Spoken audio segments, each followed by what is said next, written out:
যুব সমাজে ভিক্ষার কাঠ নয়, কর্মসংস্থানের ব্যবস্থা করে তাদের হাতে, প্রত্যেকের হাতে কর্ম ব্যবস্থা তুলে দিতে চাই। ওনার কাছে চাওয়া, বৃষ্টি হলেই এলাকায় পানি জমে যায়, আমরা এই এলাকার রাস্তাঘাটগুলো সুন্দর চাই, যাতে মানুষ বর্ষার দিনে নির্দ্বিধায় চলতে পারে। কোরআন এবং সুন্নাহ অনুপাতে এদেশ পরিচালিত হোক, এটাই আমার চাওয়া, আর কোনো চাওয়া নেই। আমরা সাধারণ মানুষ হিসাবে আগামী ত্রয়োদশ জাতীয় সংসদ নির্বাচনে আমাদের চাহিদা যে বাংলাদেশের ন্যায় এবং ইনসাফ এবং একটা কল্যাণ রাষ্ট্র কায়েম হোক, এবং এই বাংলাদেশ থেকে দুর্নীতি, সন্ত্রাসী, চাঁদাবাজি বন্ধ হোক, এবং আমাদের এই 15 আসনে ডাক্তার শফিকুর রহমান, ওনার কাছে চাওয়া যে এই এলাকার রাস্তাঘাট, পরিবেশ এবং সন্ত্রাসী যে কার্যক্রম, চাঁদাবাজি আছে, এগুলো আমরা বন্ধ করতে চাই।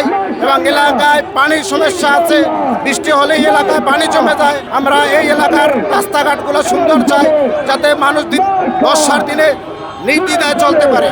এত দল থাকতে বিগত দিন অনেক দলকেই তো দেখলাম, তো ইসলামী দল হিসেবে আমরা চাই জামাত ইসলাম একবার ক্ষমতায় আসুক এবং দেশ বিগত দিনে যে সমস্ত শাসক এদেশে শাসন করছে, আমরা চাই ইসলামী শাসন মোতাবেক এদেশ ইসলামী দল হিসেবে জামাত ইসলাম এদেশকে শাসন করুক। কোরআন এবং সুন্নাহ অনুপাতে এদেশ পরিচালিত হোক, এটাই আমার চাওয়া, আর কোনো চাওয়া নেই। আমি বাংলাদেশ জামাত ইসলামের একজন কর্মী।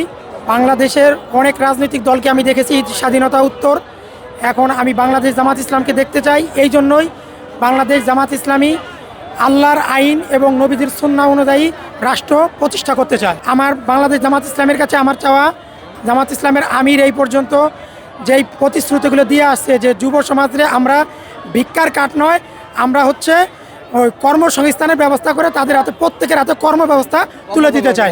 আমরা যেহেতু তরুণ প্রজন্মের প্রথম বড় যাচ্ছে, প্রথম বছর যাচ্ছে, আমি আমাদের কাছে আমাদের একটাই প্রশ্ন থাকবে, শিক্ষাগত যোগ্যতা, শিক্ষার মান উন্নত করতে হবে, এমনকি তরুণদের একটা যে বেকারত্ব ওটা দূর করতে হবে, তাদের একটা কর্মস্থল ব্যবস্থা করতে হবে, এটা আমরা আশা